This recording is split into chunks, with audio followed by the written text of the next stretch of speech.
Chaque année, des milliards de francs CFA sont alloués aux partis politiques en Côte d'Ivoire. Mais savez-vous comment cet argent est réparti, contrôlé ou parfois bloqué? Aujourd'hui, on ne va pas faire de la politique politicienne. On va lire la loi, confronter la réalité du terrain et poser les vraies questions. Qui reçoit quoi? Sur quels critères? Et surtout, où est passé le contrôle? Reste bien jusqu'à la fin, car ce débat concerne l'argent des Ivoiriens, pas celui d'un parti.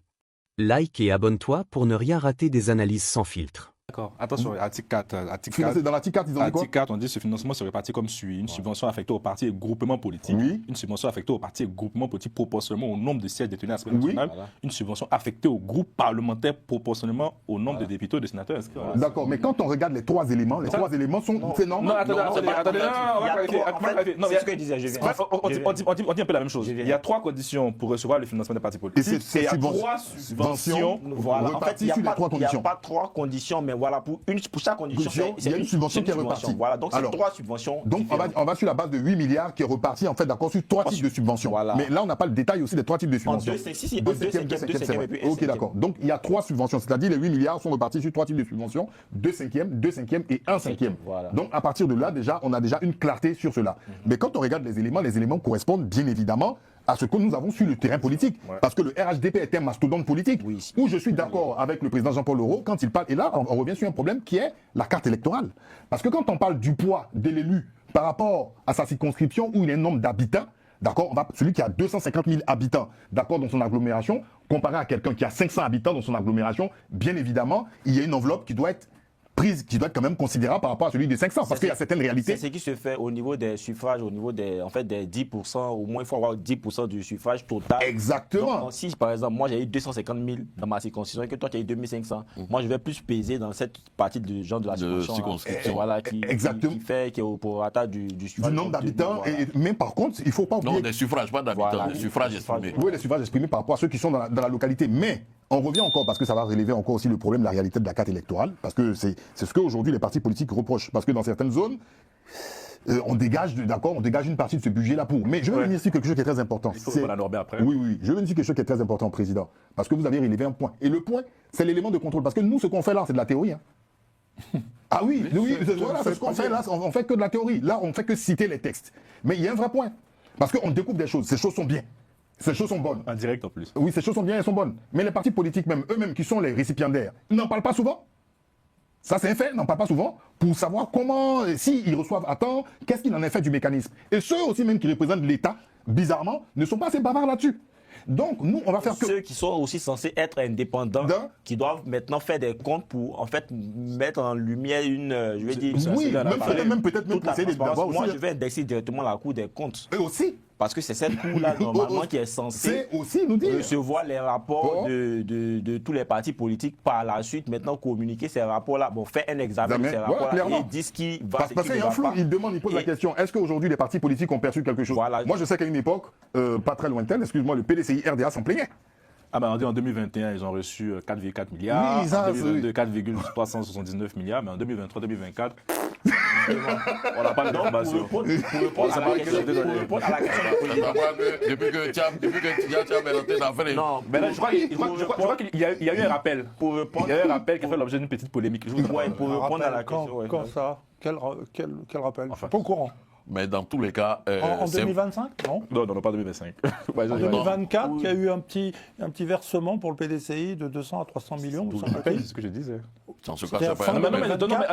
À qui paraît de ce que j'ai pu voir. Mais sur combien? 200 à 300 millions de francs CFA au PDCI fin 2024 au dernier moment, vers la fin, on aurait le jour de l'an, on va mettre le pied sur une enveloppe qui aurait dû être de 1,2 milliard, ce qui veut dire qu'aujourd'hui, l'État doit des arriérés aux partis politiques, en tout cas au PDCI, et ces arriérés, quand vont-ils être payés?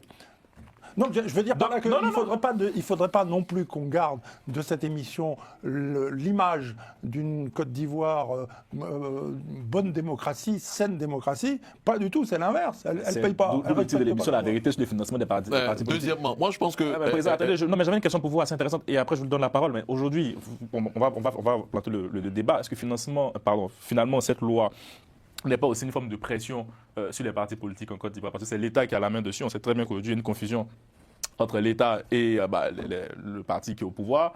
Est-ce que finalement, ce n'est pas une forme de pression sur les partis politiques? Oui, on peut percevoir ça comme un élément de pression ou bien un outil de chantage, mais je ne pense pas que ce soit le cas. Et Atoublan a évoqué un sujet très intéressant. Mais on sent les partis politiques très silencieux sur ce dossier. Il y a un pacte de non-agression dessus. On a l'impression que, en fait, même, bon, c'est pas grave. Prêche, papa. On a l'impression que c'est pas grave. C'est nous qui en parlons. Cette histoire d'argent des partis politiques. Le PDCI en parle aussi. Hein. Non, le PDCI, avec un président qui vient d'un autre monde, certainement, avec des mécanismes particuliers. Il a beaucoup duré en France ici. Donc, du coup, il vient les idées de France. Mais c'est important, président. Si on dit que c'est des milliards qui sont... Nous sommes tous d'accord que tous les partis politiques doivent bénéficier des financements publics de l'État parce que c'est l'argent des Ivoiriens. C'est tout à fait normal que les partis politiques soient financés, que les groupements, que les députés. Parce que ce n'est pas seulement les partis politiques, comme on l'a dit, hein, il y a les groupements parlementaires. Des députés indépendants peuvent être financés par l'argent public. Il ne faudrait pas qu'on voit que... C'est vrai que c'est la loi du financement des partis publics, mais à l'intérieur de cette loi, les représentants des Ivoiriens, que sont les députés, reçoivent des financements. S'ils se réunissent, les indépendants se réunissent en groupement parlementaire ou en groupe parlementaire, c'est possible. Bon, malheureusement, pour l'instant, nos députés sont dans d'autres schémas. Mais il faudra comprendre qu'une loi est impersonnelle. Elle peut, dans l'avenir, voilà. Donc, pour vous poser, ce n'est pas une forme de pression, il n'y a pas de... Si. C'est un outil. C'est ça le malheur de nos pays. Les lois, on les applique que lorsque ça nous arrange.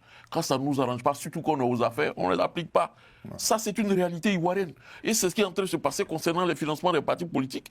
C'est vrai que les députés n'y vont pas pour de l'argent, mais les partis politiques ont besoin de cet argent pour se faire financer. Parce que c'est là où on va aboutir aujourd'hui à pourquoi ce type de loi, en fait, dans nos pays.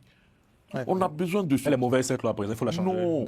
Non, toute loi a vocation à être améliorée. Mais cette loi, lorsque Laurent Gbagbo, qui l'initie en Côte d'Ivoire, je crois, à partir de 2004, c'est parce que lui-même se rend compte que les financements publics des partis politiques, ou bien les financements des partis politiques qui se fait de façon opaque, non transparente, c'est dangereux.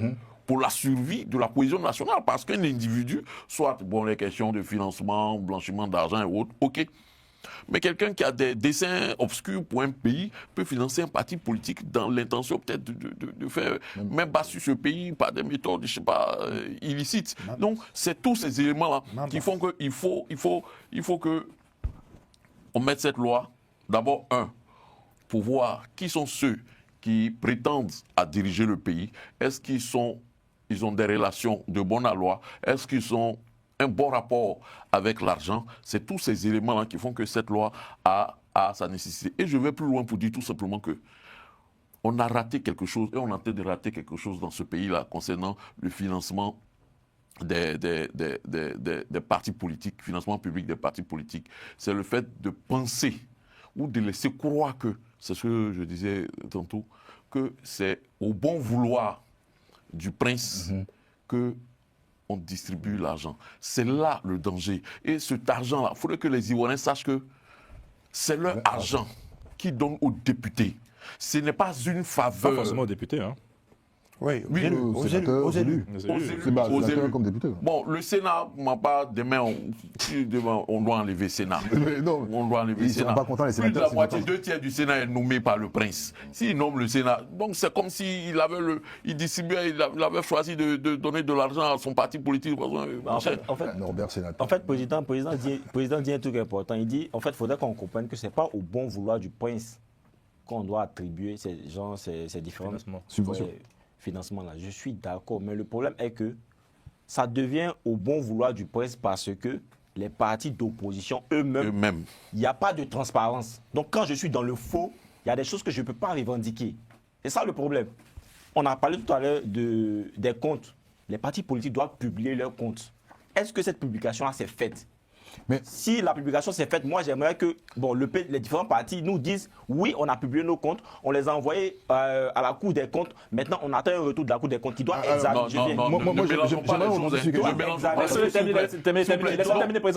Qui doit examiner ces comptes-là et nous faire des retours. Si jamais il y a des lignes qui ne comprennent pas, ils vont appeler les responsables, les personnes qui sont chargées de ces différentes subventions, donc de ces différents budgets-là. Et puis ces personnes vont s'expliquer. C'est comme ça. Le financement public des partis politiques est une nécessité démocratique.